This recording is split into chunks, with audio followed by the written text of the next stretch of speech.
mengalami proses yang sangat sulit karena ada yang tidak menerima. Saya ingat waktu itu saya sangat peka. Tuhan menyatakan kepada saya apa yang menjadi ilah, apa yang menjadi berhala dalam diri saya.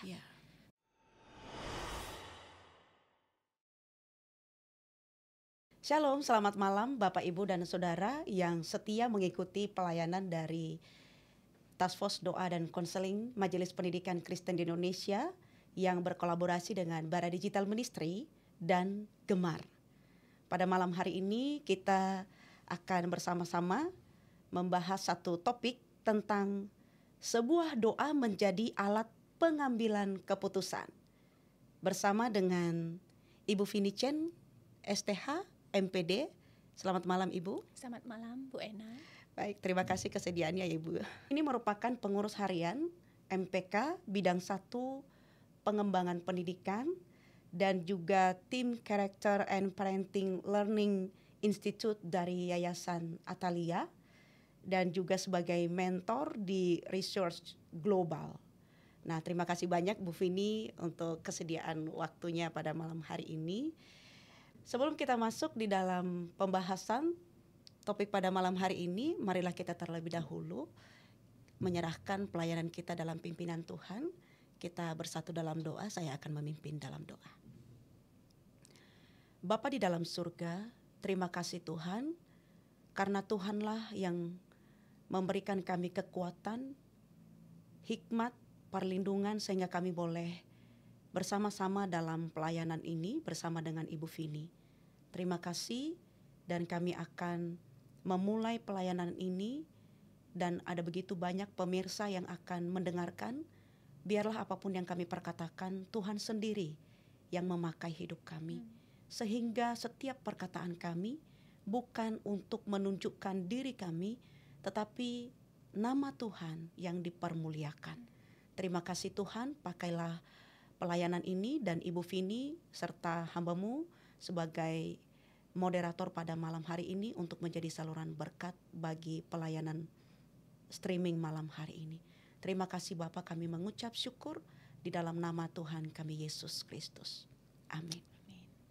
Baik Ibu Vini, topik pada malam hari ini tadi saya sudah sempat bacakan sebuah doa menjadi alat pengambilan keputusan. Baik, kita sering mendengar bahwa doa adalah komunikasi orang percaya kepada Tuhan kita. Benar ya Bu ya? Nah, apakah ada satu momen penting dalam hidup Ibu Vini ketika doa bukan hanya sekedar rutinitas atau sekedar ritual, tetapi benar-benar menjadi penuntun dalam pengambilan keputusan yang sangat penting dalam hidup Ibu? Bolehkah Ibu sharingkan terkait hal ini? Ya, tentu ada ya. Dengan perjalanan hidup yang sudah bersyukur ya 40 akan 47 tahun ini ya. Jadi kalau menghitung tahapan perkembangan usia udah melewati masa remaja, masa dewasa awal, dan sekarang saya merasa ya 5 tahun belakangan entah kenapa tuh muncul ya untuk persiapan masa pensiun yang 10 tahun lagi begitu kalau secara usia kan. Benar. Nah jadi saya melihat secara khusus ya belum lagi memang keputusan-keputusan yang lebih kecil-kecil ya, tapi memang saya pikir ya setiap orang di tahapan perkembangan di season ya kata orang season musim kehidupan itu di tahapan besar itu akan ada persimpangan-persimpangan pengambilan keputusan besar ya, yang di dalamnya kemungkinan ada mengenai pekerjaan, ada yang mengenai pilihan, misalnya saya sebagai ibu yang juga bekerja ya, atau ayah, atau ada yang juga mengalami bisnisnya atau usahanya mengalami penurunan. Nah saya pikir di dalam musim-musim itu saya pribadi menemukan ya, ketika saya merenungkan pertanyaan ini, wah doa benar-benar ya menuntun saya. Saya pikir kalau satu kalimat saya simpulkan, menyelamatkan saya dari diri saya sendiri. Ya, apa maksudnya itu menyelamatkan? Ini ya, ini kalau doa kayak- menyelamatkan ibu kayak dari judul diri sendiri. subtopik ya. Oh iya, silakan. Pada saat saya di persimpangan misalnya ya, ada masa saya waktu dewasa awal ya, mau masuk perjalanan hidup saya selanjutnya, saya merasakan saya itu kok Tuhan tuh memberikan beban ya untuk bukan di dunia bisnis atau usaha ya, seperti yang saya impikan sebelumnya. Kok saya jadi ingin mengajar? Kok rasanya orang perlu tahu kasih Tuhan yang begitu besar ya. Nah itu kan ada disequilibrium kan Bu, antara yang sebelumnya dan sekarang saya. Nah betul. jadi itu persimpangan jalan ya. Jadi satu musim yang baru kan. Iya. Kalau saya mengandalkan diri saya sendiri, Mungkin, comfort zone ya. saya ya, expert saya atau yang memang saya biasa lakukan dengan baik, saya pasti nggak akan memilih yang sesuatu yang sepertinya tidak lebih menguntungkan. Benar.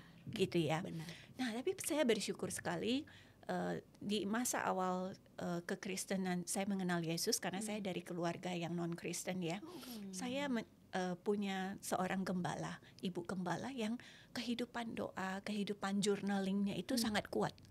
Nah, walaupun saya tidak mempelajari itu dari keluarga saya yang non-Christian sebelumnya, saya belajar dari beliau. Saya melihat, oh begini ya pengambilan keputusan dengan berdoa, baca Alkitab, journaling, dan kemudian meneliti, mendengar, berbicara dengan orang. Nah, jadi di dalam season penting, masa-masa penting itu, saya melihat doa sebagai sarana anugerah untuk menolong saya, menyelamatkan saya dari kebodohan diri saya sendiri. Karena waktu saya memutuskan untuk masa depan yang saya belum tahu kan. Iya. Benar. Mengandalkan yang saya tahu di belakang itu sebenarnya sangat tidak cukup, Bu. Betul. Dan hidup itu kan hidup ini hanya sekali, Bu. Betul. Ya. Jadi saya simpulkan ya, doa di dalam setiap persimpangan jalan itu pertama-tama bukan untuk mengejar yang saya mau dulu. Ya, saya terakhir ini waktu melihat ke belakang, doa itu pertama-tama ya sarana Tuhan tuh berbicara pada saya untuk menyelamatkan saya dari kebodohan diri saya, membawa saya pada hikmat yang lebih besar daripada diri saya, yang dipikirkan. yang pada saat itu saya belum punya, Bu, kan? Karena untuk ke depan yang lebih jauh, waktu yang lebih, saya bukan manusia dari future kan, Bu. Ya, saya butuh hikmat yang melampaui hikmat saya waktu itu. Dan dari manakah hikmat itu? Dari doa, Tuhan. Benar ya. Dari doa. Gitu. Wow, luar biasa, Ibu Vini, pengalaman yang benar-benar menguatkan ya, bahwa doa itu adalah anugerah yang kita peroleh daripada Tuhan untuk menuntun kita mengambil satu kesempatan yang mungkin kita tidak tahu seperti apa ke depannya, tetapi di sanalah Tuhan sudah merancang yang terbaik ya. Puji Tuhan, Bu Vini. Lalu yang kedua begini, Bu Vini, banyak ya orang merasa sulit untuk mendengar jawaban Tuhan melalui doa. Apakah Ibu pernah merasakan hal demikian ya? Sulit untuk merasakan hal tersebut ya. Nah, bagaimana cara Ibu untuk membedakan antara suara Tuhan ketika berdoa atau pikiran kita yang sedang berjuang untuk mengambil satu keputusan? Silakan. Ya, saya mau katakan dengan penuh kesadaran dan kerendahan hati juga ya. Sampai hari ini saya masih terus bergumul dengan itu ya. Tapi saya menemukan satu hal, mungkin penandanya jika saya dikuasai ketakutan, ya fear itu ya. Jika saya dikuasai ketakutan, maka sudah pasti pilihan yang saya buat itu salah. Yes. Gitu. Tapi ada kadang pilihan itu memang Tuhan sangat berkasih karunia ya. Ada yang kita tidak sempurna menggumulkan sesuatu ya. Kita sangat dikuasai oleh ketakutan. Kita membuat keputusan kita, kekhawatiran keputusan. Tapi ternyata Tuhan menjaga kita. Begitu ya. Betul. Tapi saya melihat membedakan mana kehendak Tuhan itu pertama-tama penyelarasan dengan firman Tuhan. Ya, dengan kebenaran firman Iya. Tuhan. Ya, jadi saya teringat memang dalam formasi spiritualitas ya. Formasi spiritualitas itu bahasanya kan kayak teknikal banget ya. Iya. Tapi sebenarnya itu adalah bagaimana anak-anak Tuhan di dalam hidup masa kini menantikan Yesus datang, Iya. terus bertumbuh makin menyerupai Dia. Iya. Ya.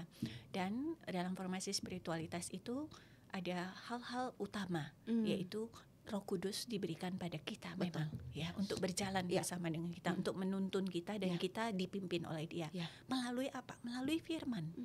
Ya, melalui firman, doa, Ya. dan komunitas. Ya. Ya, jadi di dalam yang tadi saya katakan musim-musim yang khusus untuk menggumulkan kehendak Tuhan itu, saya pikir saya semakin belajar bahwa saya harus mengelilingi diri saya dengan hal-hal penting ini. Ya. Ya, mendengar pimpinan Roh Kudus yang dituntun oleh firman-Nya, Firman Tuhan, ya, Alkitab. ya, Alkitab, dan berdoa, Yes. dan disiplin rohani lainnya.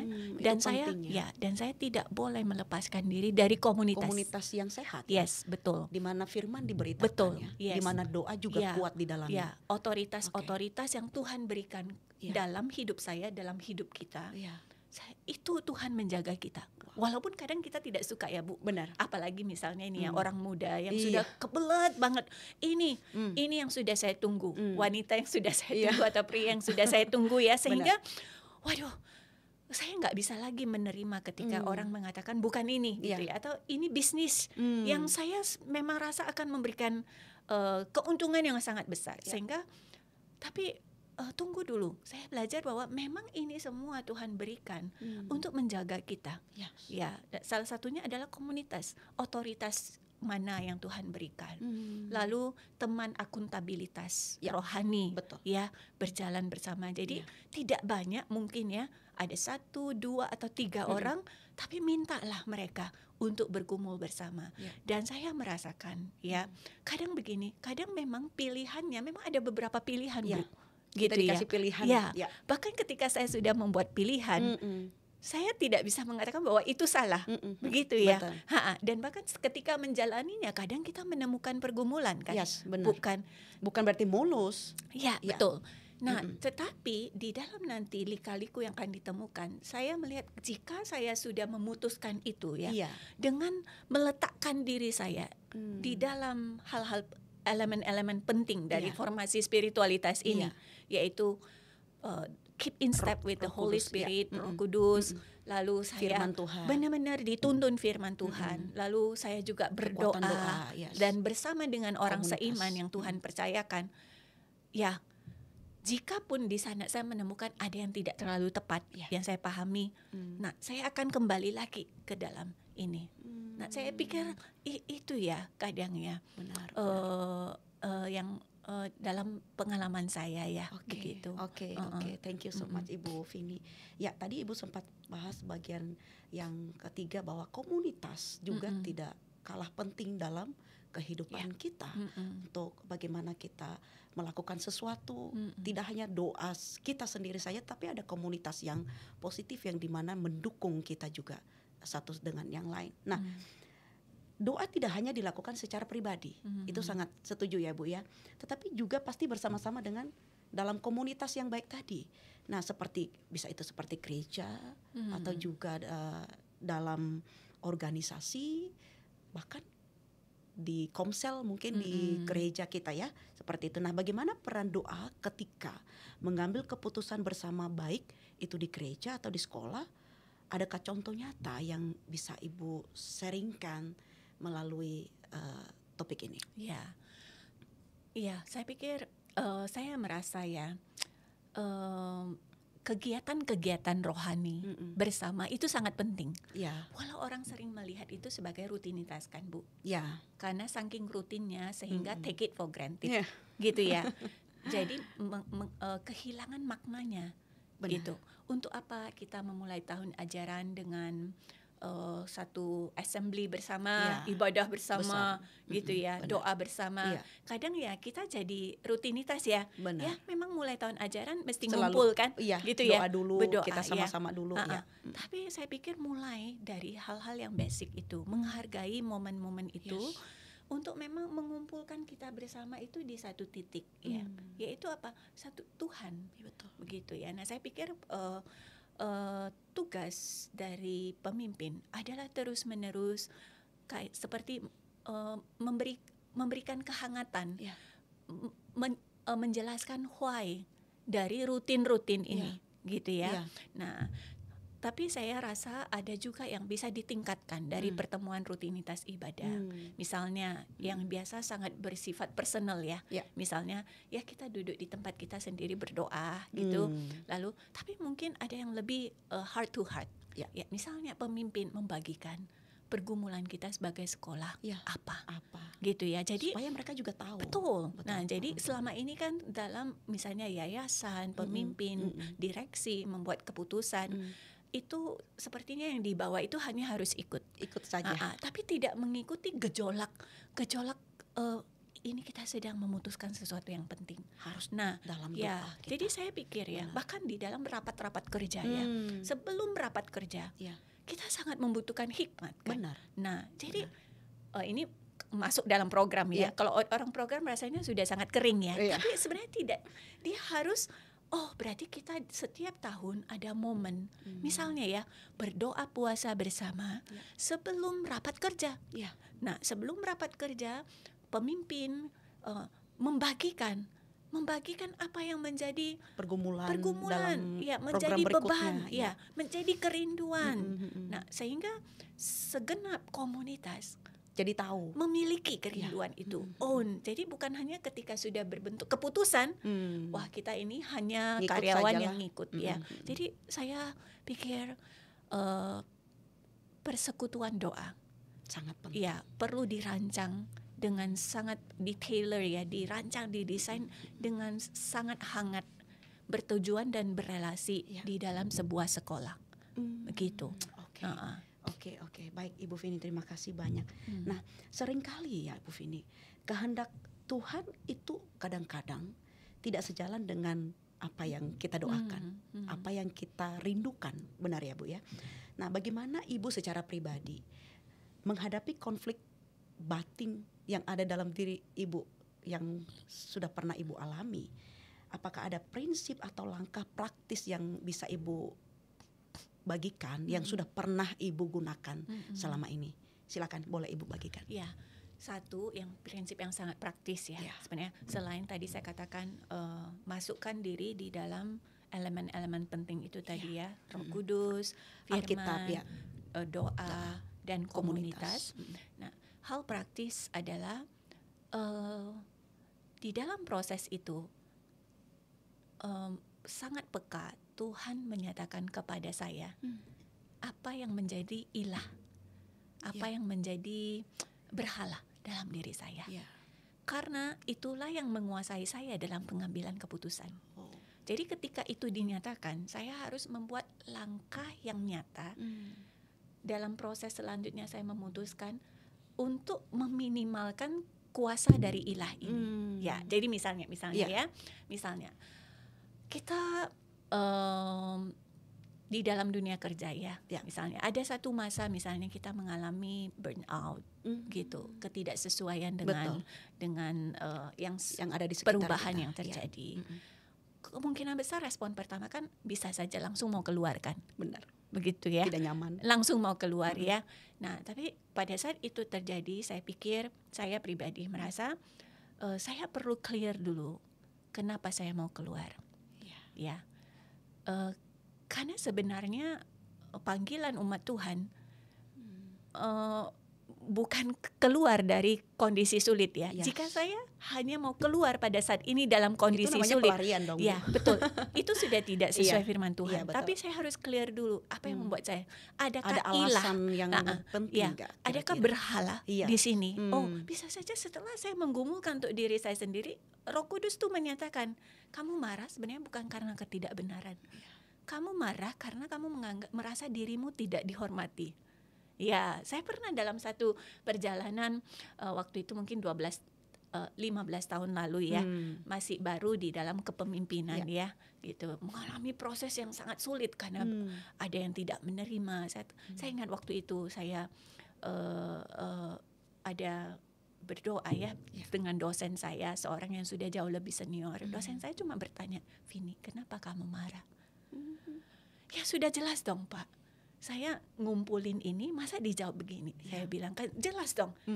Benarkah karena itu kamu marah, Vini? Hanya kalimat itu, kamu coba doakan dulu. Saya berpikir saya sudah tahu jawabannya. Tidak perlu Iya. didoakan.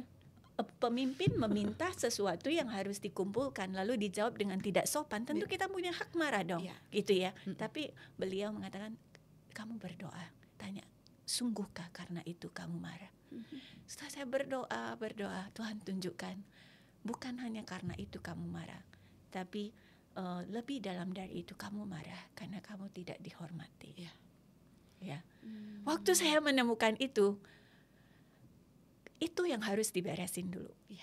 Baru saya bisa menjadi pemimpin yang lebih sesuai kehendak Tuhan. Amin. Jadi akhirnya saya tidak lagi merasa bahwa opsi ya saya pindah menjadi opsi ketika berhala saya itu dinyatakan.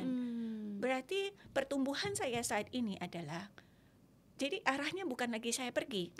Saya menemukan bahwa saat ini saya itu tetap meminta mereka mengumpulkan. Ini sangat praktis ya. Benar. Tetapi bukan lagi diri saya yang dihormati.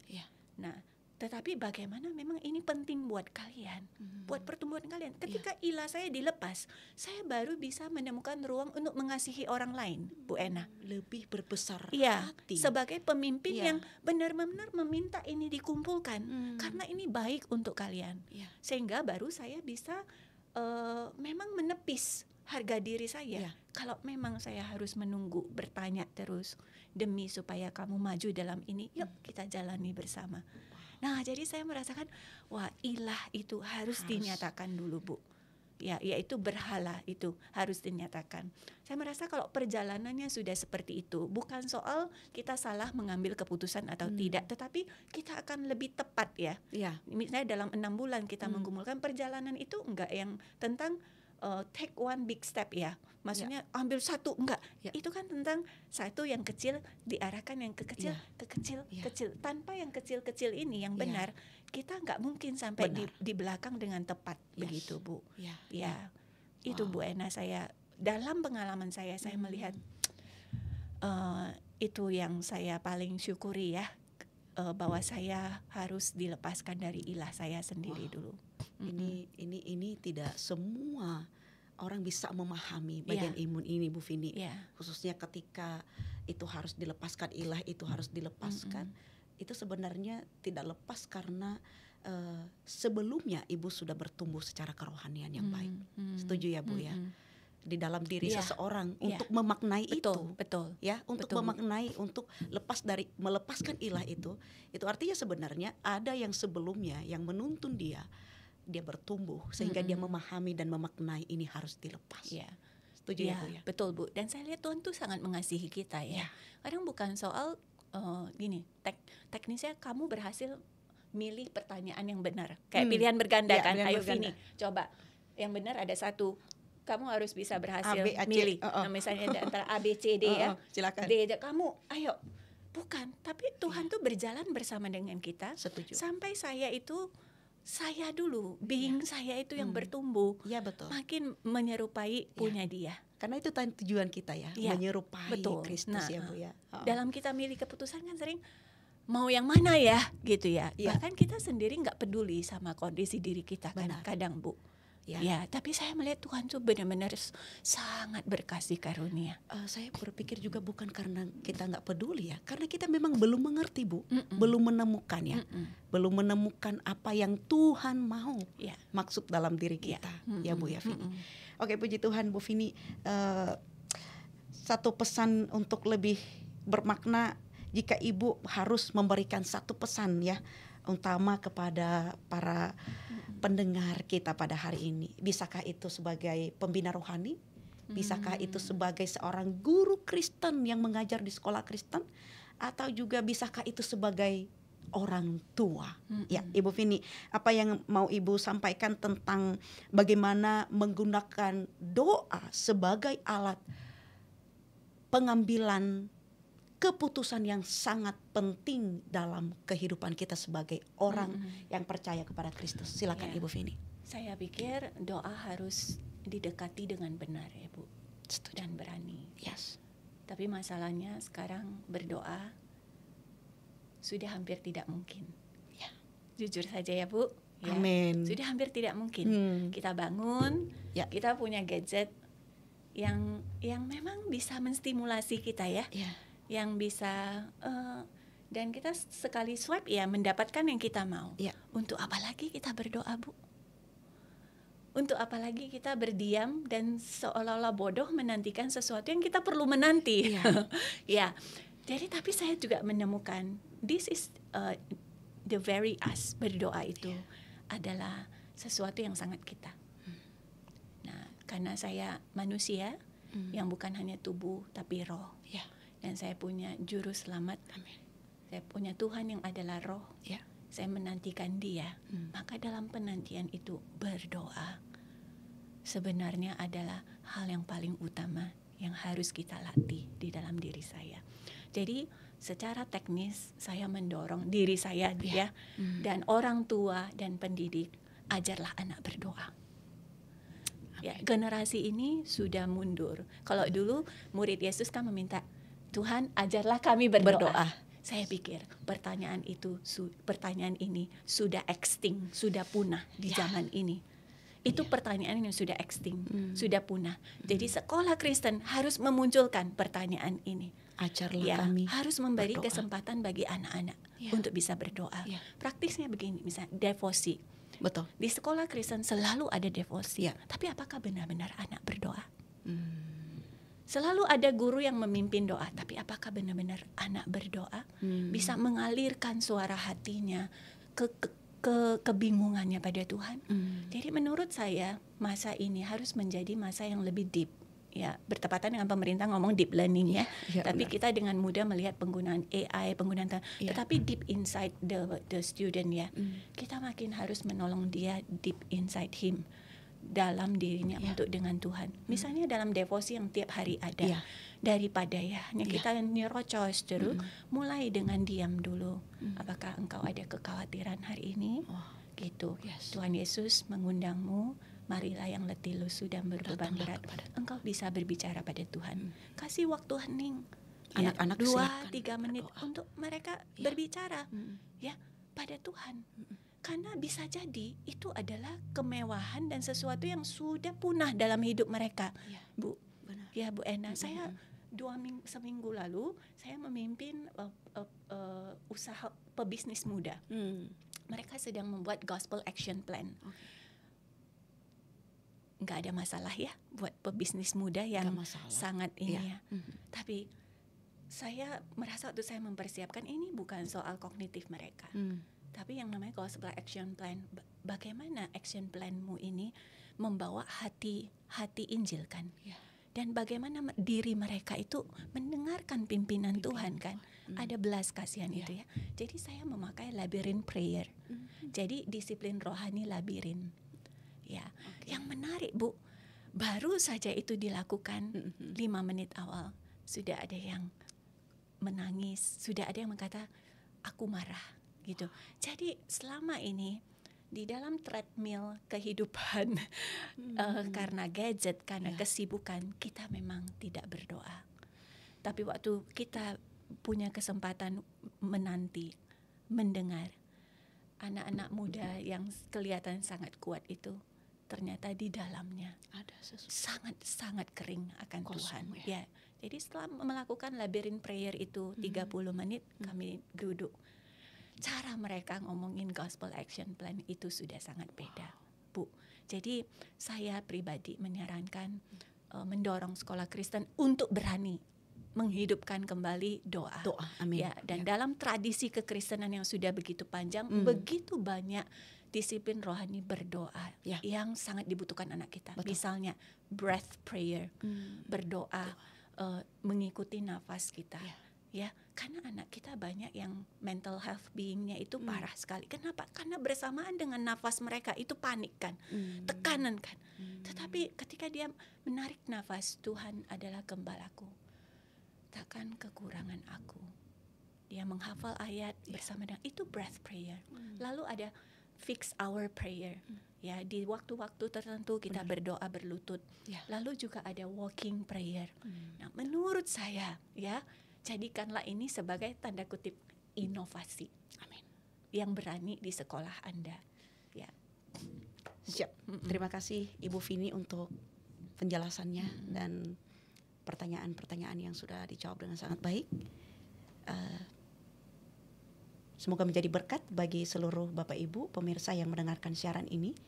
Dan sebelum kita akhiri, kita akan berdoa terlebih dahulu. Silakan Ibu Vini mendoakan pelayanan dari Task Force Doa dan Konseling MPK. Terus boleh menjadi saluran berkat melalui pelayanan-pelayanan streaming berikutnya. Ya. Mari kita berdoa ya. Tuhan, terima kasih karena Engkau berdoa buat kami, Engkau bersyafaat buat kami. Ya Tuhan. Dan terima kasih Engkau mengajar kami berdoa. Tuhan, terima kasih juga melalui Task Force Doa dan Konseling ini, Engkau mengajarkan sekolah-sekolah Kristen bahwa di tengah-tengah resource yang banyak, yang terpenting adalah doa. Ya. Terima kasih. Tuhan, Tuhan pakai ini Tuhan, untuk membangkitkan kami untuk berdoa. Bukan sebagai satu sarana untuk memaksa Tuhan, tetapi menjadi satu perjalanan. Berjalan bersama dengan Kristus, berjalan bersama dengan Allah Bapa, bersama dengan Roh Kudus, yang sejak awal menciptakan kami untuk berkomunikasi denganmu. Tuhan, pakai kami, pakai Task Force Doa dan Konseling ini untuk membawa satu gerakan, membawa sekolah berdoa, membawa guru berdoa, membawa anak berdoa. Amin. Terima kasih Tuhan, Engkau terus-menerus menuntun kami untuk berdoa. Terima kasih nama Yesus yang menjadi garansi bahwa doa kami didengar oleh-Mu. Tuhan Yesus. Dan telah membuka jalan sehingga kami dapat dengan penuh keberanian menghampiri tata kasih karunia dan mendapatkan pertolongan pada waktunya. Terima kasih. Di dalam nama Tuhan Yesus Kristus kami bersyukur. Amin. Amin. Terima kasih Ibu Vini untuk pelayanan pada malam hari ini. Tuhan memberkati Ibu, pelayanan dan pekerjaan serta keluarga. Dan terima kasih seluruh Bapak Ibu dan pemirsa yang mendengarkan siaran ini. Silahkan yang sudah diberkati melalui pelayanan ini boleh dibagikan juga kepada saudara, keluarga dan rekan-rekan. Juga boleh menjadi berkat buat mereka yang mendengarkan. Sampai ketemu kembali di streaming berikutnya. Tuhan Yesus memberkati. Shalom.